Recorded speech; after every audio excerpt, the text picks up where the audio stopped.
for the introduction, and thanks to my other readers, Sarah, Dion, and Rainey. I'm going to read a little bit from Star, this book I translated by Yukio Mishima. I won't say too much about the book, but the sort of quick story is that it's kind of like a Japanese James Dean tale. So it takes place in the 50s, 60s, probably like late 50s, although it isn't exactly said. And the main character is in his early 20s. It's a first-person narrative, and he's kind of obsessed with death in this like sort of Morrissey way, if that makes sense to people. It's kind of like a mix of vanity and true existentialism. So I'm just going to read from a few passages that I think get at the feel of the book without necessarily giving it away. The other thing I'll say is that the book is basically, it goes back and forth between these scenes on set where the main character, Yukio, is filming a Yakuza film, and then back at home when he's kind of brooding with his lover, Kaio, who's also his makeup assistant in real life, if you could call it real life.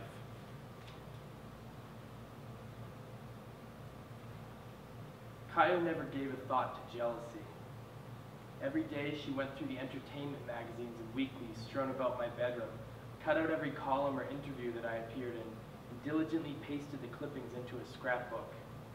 Her favorites were the photographs of me chatting with gorgeous actresses, the gossip columns about me and gorgeous models, and the endless debates over who I was going to marry. This one says you're engaged to Midori Masaki. Ha! That's a laugh. Everybody knows her uterus isn't chronically inflamed. Most of all, she loved the interviews where I was asked about the type of woman I preferred. She found one called A Dreamboat's Musings on the Ideal Girl, and began to read aloud. I'm a sucker for a pretty face, but I'm especially drawn to slimmer pixie types, and there's something irresistible about a woman's ankles. Perfect, she said. Stick with that. There's no need to be hopelessly romantic. Modern stars need to speak in a way that clearly frames the woman as a sex object. Watch out, or they'll switch you to the PR office. How about my ankles, Rikio? Kaio shook off one of her slippers, gestured her leg in the air like an Indian dancer, and presented me with her bare foot. The knob of her girthy ankle was tough, rugged, and discolored. If the ankle of a girl is like an almond in a thin, delicate skin, Kaio's was a big brown chestnut. What makes a woman's ankles beautiful is this immodesty, the sudden appearance of something animalistic along the otherwise smooth leg. Yet Kaio's ankles were like knots in old wood, the evidence of some oppressive natural law. But I can't say I felt anything like disgust. That was for the real world, the world I had forsaken. I lifted Kaio's foot with one hand and met her ankle with my lips. It went limp, lost its stiffness and its dryness, and became a giant yellow rose, with a face carved from boxwood of a meditative Buddha. It gave off a smoldering light and took on subtle undulations. The presence of cool bone was palpable beneath the skin, and I imagined it was bare bone I was kissing. At that moment, I kissed the essence of my fallacy. This was the very core of my existence, and the ultimate expression of the world that I had chosen, the world where I belonged. It was something no one else had ever tasted. Kaio squealed and pulled her foot away. She saw straight through my most obscure emotions. Playtime's over, little prince, she said. You'll always be my handsome little prince, you know, even when you're 60.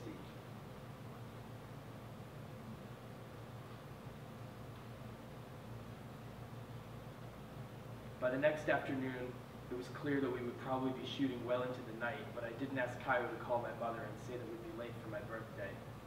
If anything, anticipating my arrival was a part of the festivities. Then surely my absence was part of the feast.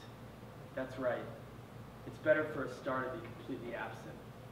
No matter how serious the obligation, a star is more of a star if he never arrives. Absence is his forte. The question of whether he'll show up gives the event a ceaseless undercurrent of suspense. But a true star never arrives.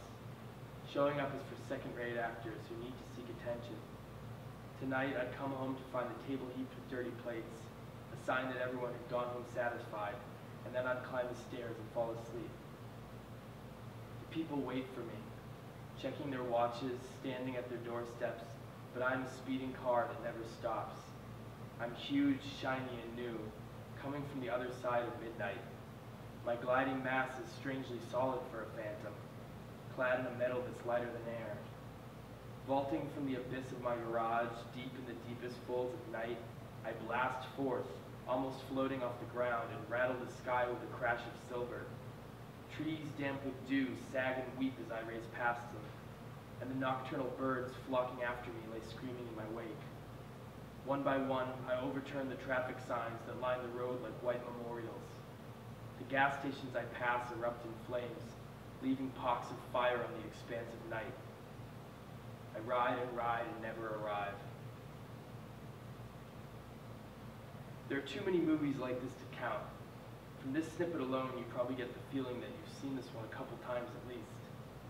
But there's something timeless about the mediocrity of the story, no matter how many times I find myself inside it. The Yakuza with a simplistic attitude toward death, and the woman who resists in hiding her true feelings, are bearers of a special kind of vulgar, trifling poetry. A hidden poetry that will be lost if any mediocrity is shed. Genius is a casualty. The poetry must never be conspicuous. Its scent is only detectable when subtle. What makes the majority of these films so great is that they're shot in a way that overlooks the poetry entirely. In the pale light of midnight's foggy street, I'm haunted by the goodbye in your eyes. Who would ever notice that this cheap and tired lyric has terms so rigid not a single word could be replaced? People permit its existence because they think it's harmless and derivative of the lifespan of a mayfly, but in fact it's the only thing that's certain to survive. Just as evil never dies, neither does the sentimental. Like a suckerfish clinging to the belly of a shark, threads of permanence cling to the underbelly of all formulaic poetry. It comes as a false shadow, the refuse of originality, the body dragged around by genius. It's the light that flashes from a tin roof with a tawdry grace, a tragic swiftness only the superficial can possess. That elaborate beauty and pathos offered only by an undiscerning soul. A crude confession, like a sunset that backlights clumsy silhouettes. I love any story guarded by these principles, with this poetry at its core.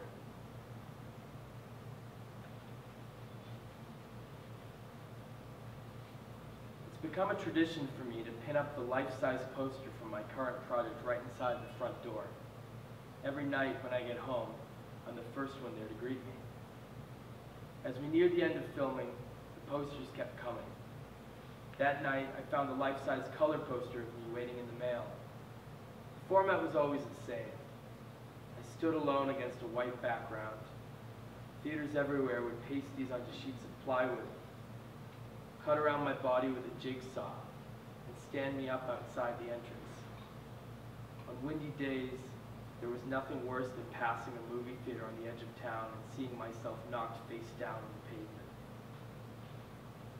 On this particular poster, I wore the standard suit with a crimson polo shirt under the jacket. The neck of the shirt was open, and a solid gold pendant of a skull was glinting from my chest. This composition was yet another masterpiece from our set photographer. He'd really made it come alive by shooting from a low angle to make me taller. The PR office had been picky about the face I made and asked for subtle adjustments, until finally giving this one their approval. My cheeks were rosy, my smile sober. Coming home exhausted late at night to find this cheery character waiting gave me a boost of energy, because I knew that when we took that photograph, I was equally exhausted. A carefree grin, a total lie. The next morning, the house was blanketed in fog. I was standing out front, annoyed that my taxi was running late, when a group of schoolgirls emerged from the fog and started pinching at my thighs. When I heard myself shriek, in that very instant, the white trim on the back flaps of their sailor suits vanished into the mist. Thank you.